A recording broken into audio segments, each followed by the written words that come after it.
The soft hum of city life drifted through the open window. Morning sunlight slipped between the curtains, landing on Ethan's face as he stood by the stove, stirring coffee with quiet precision. "Ethan, did you iron my blazer?" Laura's voice echoed from the bedroom. He smiled faintly. "Already did. It's on the chair." She emerged, flawless as always, dressed in a cream suit that matched her ambition. Lara Bennett wasn't just beautiful. She was determined, hungry for success, and unwilling to settle for less. Ethan loved that about her. Or at least, he used to. As she rushed to check her phone, he placed her breakfast on the table: scrambled eggs, toast, and her favorite cappuccino. She didn't even look up. "I have a meeting with the investors today," she said quickly. "This is my chance, Ethan. If they like my designs, I could finally expand the brand." "You'll do great," Ethan said softly, his voice a steady reassurance. "You always do." "I hope so," she muttered, scrolling through her notifications. "Ryan's going to be there too. He said he could introduce me to a few major sponsors." Ethan paused for a second, but said nothing. He'd already arranged for her to meet those sponsors anonymously. The man behind her mystery investor was him all along. But she would never know that, because to her, it was who's to house husband. Later that day, Lara walked into a glossy glass building downtown, her heels clicking like a countdown to her future. Her presentation was flawless.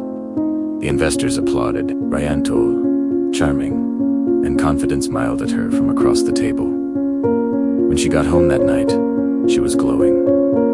"They loved it," she exclaimed, dropping her bag on the couch. "I think Ryan's gonna fund my next collection." Ethan looked up from his laptop, where a dozen unread emails from global directors blinked silently on the screen. "That's great, Laura."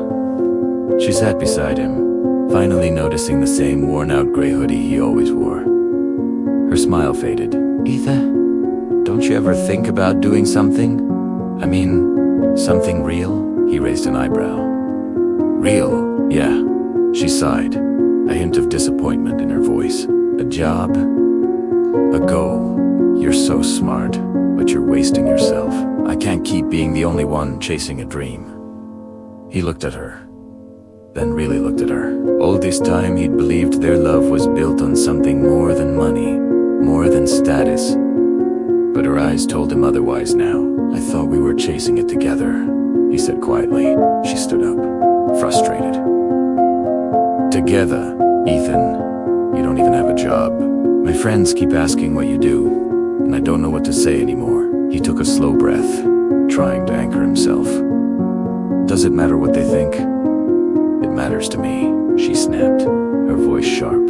"I can't live like this watching everyone move forward while you sit here pretending that coffee and love are enough."